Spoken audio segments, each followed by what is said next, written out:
Good afternoon, everybody, and welcome to another Nacho Tuesday. And today I have Shaun here with HighLevel.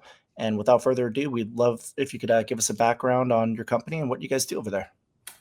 Oh yeah, great. It's good to be here. So HighLevel is like an all-in-one CRM and marketing automation platform. That's what we do. Nice. Do you guys got a lot of great tools and features? Would you like to elaborate on some of those? Sure, you name it, we've got it. I mean, you can build websites, you can build funnels, you can do two-way conversations via SMS and WhatsApp, and you can build out courses, you can run communities, you can do payments and invoicing. There's really not much you can't do if you're running a business on our system. So the feature list is actually probably longer than the time for this call if you really want to get into it. Yeah. I've heard a lot of people say they love HighLevel because it's kind of the go-to all-in-one marketing platform, if you will. So I guess what inspired the name HighLevel, and how did you get the company started? Yeah, so I had a previous SaaS company working with about 1,000 small businesses, and all of them really wanted more customers as a theme. So I thought, with me and my original co-founder, we thought we might be able to attack that problem. And as far as the name goes, that was all my spouse. She's good with names, so I just sat through with the domain thing, and she kept throwing out names, and I kept trying to find one. And of course, HighLevel was taken, but she really liked it, so I thought, well, maybe I could put something in front of it. So I got Go. That was the shortest word I could find that made sense. So there we go. That's HighLevel. That's very sales proactive too. It's like go HighLevel, gotta get it. And then it turns out apparently, it makes sense to some people. So that worked out well too. Sometimes the best ideas are just kind of come up with happenstance, That's what I think too. Absolutely. Yeah. If you think too much about it, sometimes you overthink things. Agreed, 100%. Same with like speaking. I always tell people like jot your notes down, but if you go out there and you just have like a whole script for like everything you want to say, a lot of times you just find yourself fumbling over words. Yeah, and I feel like people can pick up on that. You just feel scripted, so they're like, oh man, it's like someone's reading a dialogue to me. Yep, exactly. So I guess, yeah, so you started as an agency, and you've worked with a lot of agencies over the years. I guess what tips would you offer for other people that want to kind of go down your path and maybe start an agency and maybe eventually build their own platform to help other agencies like themselves? Turns out I didn't start as an agency. My co-founder, Robin, did. And actually that's how we came together. So, my original co-founder and I, Varun and myself, we were sort of the software guys in the equation. And Robin Alex, my third co-founder, he was the agency actually who called us. And really what he did is open our eyes to the fact that if we really wanted to help small businesses, we needed to help the people helping small businesses. Mm-hmm. And then, between then and now, I think it's been about 6 years, and we've got about 100,000 agencies on the platform, and through them about 3 million users. Because of course, what we did is embrace that fully. And so by focusing on agencies, what we were trying to do there is allow them to change their business models to be a lot more profitable. So instead of doing bespoke custom work, we said, what you really need to be doing is creating technology-enabled solutions. And so we're really about creating a platform that allows them to then white label and resell to their clients, which is how we've been able to get as big as we are in the last few years here. And so for those of you who are thinking about creating a platform, just white label HighLevel, and you can do that in about 5 minutes, and you don't have to recreate everything from scratch. Yep. So I guess what have you learned, like working with agencies over the years? You came in for more of the product and the software side.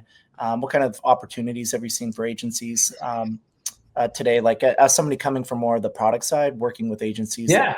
Originally we worked with lead gen agencies, and what we found was they were having a hard time keeping their customers because while they would generate a lot of leads, they weren't turning those leads into booked appointments. And so that was kind of our original thing that we try to attack. And while we were able to solve that, what we realized is it didn't fundamentally change the business model. The thing I learned about talking to thousands of agencies is, it's a very unscalable business model, mostly because while it sounds like I'm selling box product services, I'm really not. I'm really doing very custom work.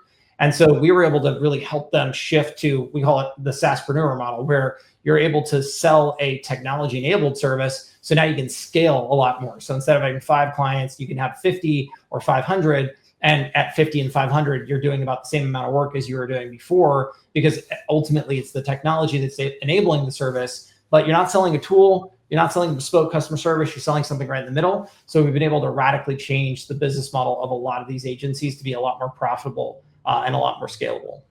Yeah, I'd say that's probably the biggest problem that a lot of agencies have. They always find themselves. The other part too is sales. Like they're always looking for new deal flow, and you kind of have one new customer coming in, one leaving, type of scenario. But it's hard to Yep. like The scale. hamster wheel.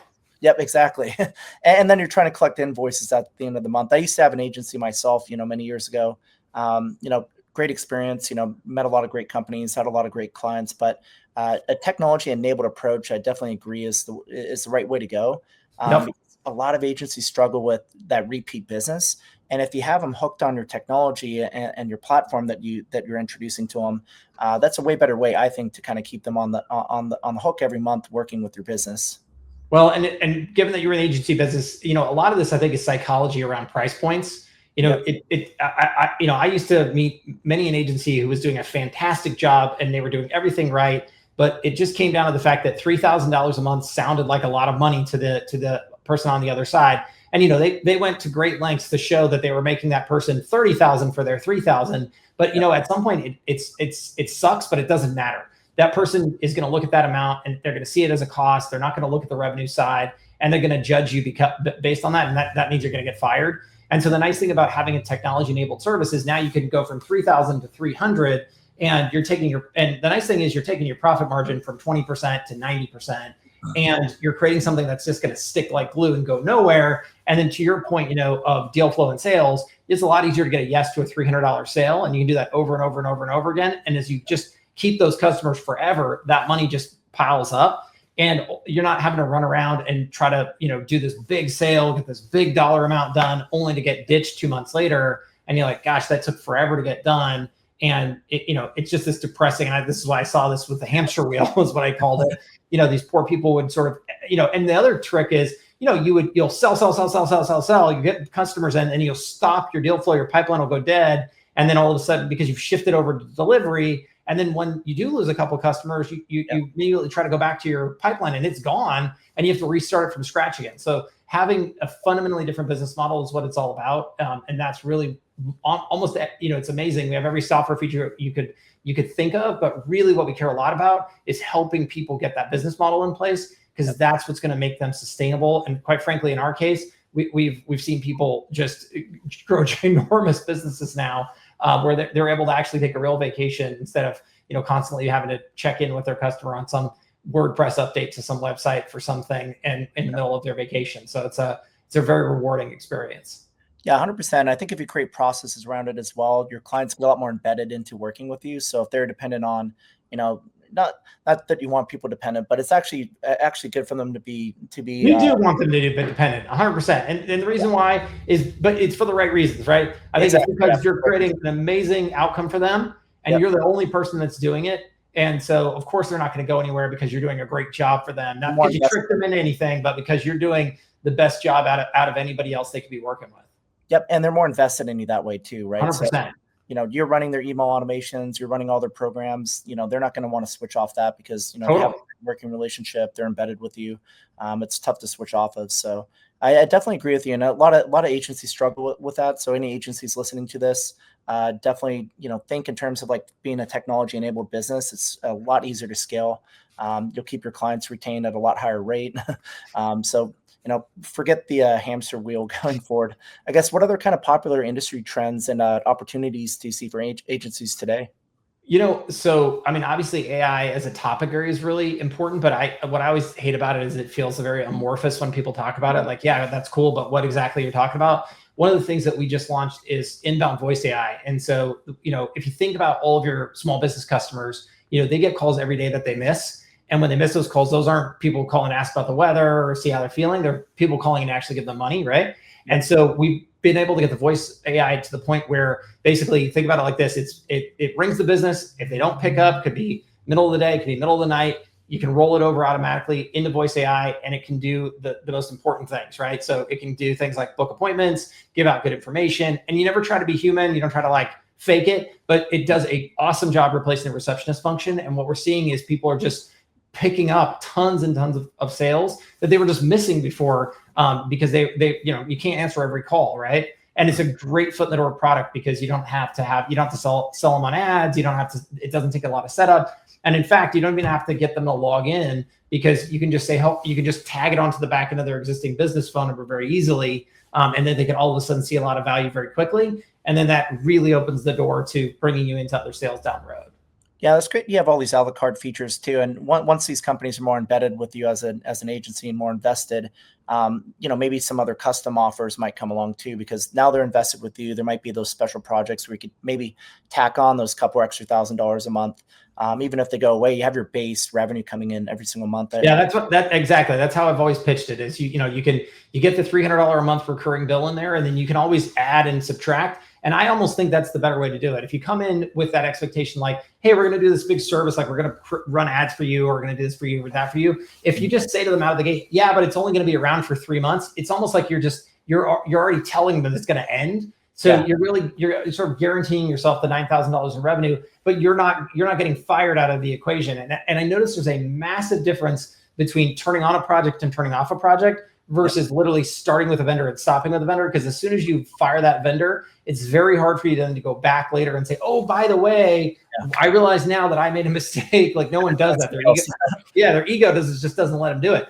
But if it's like, oh yeah, well, we just did that ads thing, and then we want to do some more ad stuff, but in the meantime, you've got this offer kind of pulling you through that whole relationship, and they're getting continual value. It's a totally different mental game. Yeah, and that's great how you guys are using AI too, because I think AI has a lot of functional purposes to it. Some people think of it as a complete replacement, not necessarily, but for a productivity hack, kind of like the way you guys are using it. We live in a 24/7 business world now, right? Yep. So I think being able to pick up the phone and answer people, even if it's a robo call, I think people would still appreciate being able to get their answers. Same with chat too. Yeah, right? We do this with web chat as well. Excellent. Yeah. See, you're missing opportunities if you're not responding to people quickly. And as you know, time kills deals. So, well, this was what we were, it's funny to go all the way back to where the company started. This was the trick. You would have these Facebook ads guys running all these ads and generating, like, oh, I got you 1,000 leads at a penny a lead. The reality is that the dentist or the lawyer or whatever wouldn't get back to them fast enough, and then they would just die on the vine, and then they would cancel the agency for it. So fundamentally, what you're really trying to do is, that's the big issue with most businesses. If you ask most people, like, oh, do you need more leads? They'll say, oh yeah, I need more leads. But the reality is, most people don't need more leads. They need a better follow-up nurture system, and really they should automate the heck out of it, because if you do that, you're going to make a ton of money. And I don't care what business you're working with, you can help them really optimize that sales flow at the front end. And even if, it's funny, I always said, even if you had, like, infinite numbers of people to answer the calls, like, at some point though, if you don't have to put humans to do that, you can bring your human capital back and use them for the more sophisticated things that actually require knowledge and depth of industry and field to actually bring the sale to completion, versus doing something like just picking up the phone and saying, thanks for calling Bob's Towing, how can I help you? Yep, totally. Yeah, just give people the answers that they're looking for, the high level stuff. Go high level, right? Give them the high level details that they need, so they can be interested to go further down the funnel and actually want to educate them more on your services, and maybe even book a call. But it all starts with being able to answer those simple questions right out of the gate and hook their attention. Then you can go to the next steps a lot more easily. Absolutely. I guess any other time-proven sales techniques you would recommend that might not necessarily align with technology, but I think the biggest thing I've learned just in working with the people that we do is it's always about focusing on outcomes, because, the biggest mistake I see people make is they will start to get too far in the weeds with tools and things. And then invariably customers will say, well, I have that feature with this other product or whatever it is. Fundamentally, you really need to think about yourself as an expert who delivers outcomes, and the tools you choose to use to do that are your own. And if you think about other industries, this is just a no duh, right? Like the person who comes to remodel your house, you never ask them like, well, are you using DeWalt? Because, I'm a big fan of that. Like no one ever says that. You're really like, oh, no, just, show me other remodels you've done, because you're focused on that outcome. And as a practitioner, you need to make sure that when you're selling, that's exactly what you're focused on. And it allows you to compete, I think, in two ways. So if you're competing against a tool, you're saying, oh, I don't know. I mean, that's just a tool. I sell this outcome. Do you want this outcome? And they say yes. Now, if you compete against a pure play agency, they may be selling outcomes as well. But the big difference that now is your price point will crush them, because they'll say $3,000, you'll say 300, and you win every time. So on both ends, by using a software enabled service focus with that focuses purely on outcomes, you're going to beat out people on both of those ends of those spectrums every time, because you can offer it at a better price. and you can offer an outcome, which is really honestly what they're looking for. So if you look at, some of the most successful, there's some software companies that still focus on outcome sales. And again, that's the thing to always remember, like, what is it your client actually wants to happen? It's never they want to spend a lot of money and take a lot of time or learn something new. None of those are part of what they want. They want the more 5-star reviews, a higher rank on Google, more leads, whatever it is. And all you really have to do is focus on their outcome that they're looking for. And then you can wind back into how you're going to accomplish that for them. But don't get into the weeds about like trying to sell against other tools, because it's almost like the problem there is they don't even know what it is that they have. They're not knowledgeable enough to have that debate. So you're really having to debate against someone who's going to do it because they feel like they have to. But quite frankly, it's a lose-lose. So just stay focused on the outcomes. And if they ask a lot about the tools, you just can avoid it and say, I can tell you what I use, but at the end of the day, what I deliver is more 5-star reviews or whatever it is you're looking for. Yeah, like same with us too. We have like an AI powered backend for like software recommendations. We had a client yesterday asking us about how does it work, and I'm like, well, I could explain that, but let me talk to you about the outcome, right? It's going to help your product get put in front of people that are the ideal customer profile that use similar software. You're going to have a much higher chance of conversion that way. I could send over a full list of all the data points we track, but it's probably not worth your time. Totally. Yeah. But all that matters is, can you deliver what you promise? And is that something that I need? And if so, if I'm a real business person, I'm going to say, okay, great. What's the price for that? And if the price is what I'm willing to pay, we're done here. Yep. And that's such a great takeaway too, because especially with a lot of technology companies, one thing I see is that a lot of times we love our features, we love our product, and we like our customer, but you should love your customer and like your product, right? So your product is really just the way you get things done. But the customer, like you said, they just care about their outcomes. They have a problem and they need a solution for it. And if it's technology that happens to provide that solution, so be it. It could be, it could be anything really. But like 100%. Yeah, but if we're solving the problem with technology, don't get into trying to sell the person on the features that you have. Sell them on the outcome that you could provide. Yeah, unless you're, and I think that it's very true. In fact, we get into that weird situation because we talk features with our customers because they're the practitioners, they're the people who use it. But we always have to remind them, like, please don't take this conversation any farther than this room, because your customers don't care. You might care, but they don't. Yeah. Yep, exactly. Totally true. What other kind of marketing trends you see coming up over the next year or two? Obviously, AI is going to be a big part of it. Yeah, again, I think that it's, as always, it's about trying to figure out, how do you do more for less? How do you get to more channels? How do you automate more of not only your business, but more importantly, your customer's business? I would still say, the bigger, broader trends are, marketing, the quote unquote marketing agency. I think that paradigm is shifting to being, not just about services and marketing related items, but also starting to be about running a business, about technology decisions, about, really being a more holistic practitioner of, hey, I'm a plumber. What do I need, not only on the marketing end, but also on the technology and operations end to be to be the best plumbing outfit I can be. It's not telling them how to, fix a toilet, but the phone system that you use, the lead follow-ups that you use, the CRMs that you use, none of that is really particularly marketing, but I think it all starts to tie together. And when you have a system of record that is both running the website and the funnel and capture, nurture, close, right? Helping them capture the leads, nurture the leads, and close the leads, you then are in that position to recommend that whole stack. And I think that means that you provide them more value, which is great for you. It allows you to charge more incremental revenue. And it also, again, allows you to create a model for your business that's radically more scalable. And you're not just saying, oh, I don't know, I'm just the SEO person, right? I also think there's as that is a trend, that also becomes an expectation. So, if you are, I've met people who just love one part of marketing, and I think that's lovely, but just be aware I don't think that is going to be an acceptable lane of travel like it used to be, because people no longer, see the world that way. They want a one-stop shop, and you can see that, you can see that in a lot of retail, and I think you'll certainly start to see that a lot in the services side as well. Yeah, a lot of companies are becoming very, very vertically integrated, and tech enabled is definitely the way forward. So, Now, if you're an agency out there and you're not becoming more tech enabled, you're going to fall behind because, like we talked about earlier, doing the month to month, couple $1,000 bill, that's going to get cut at some point, right? But if you provide those tech enabled services, it's your clients are going to want to invest a lot more in you. And frankly, from what you're telling me, and I totally agree with, it's almost an expectation that you're going to be coming with these tech enabled services because they want to do more for less and a faster time period as well too, right? Because they know business is 24/7 and they know time kills deals. So they want to be on top of it, and they need to know that whatever agency they're hiring is ready for that as well. 100%. Yeah. They're looking for people with those types of solutions over and beyond what they may have traditionally been selling or buying from those agencies.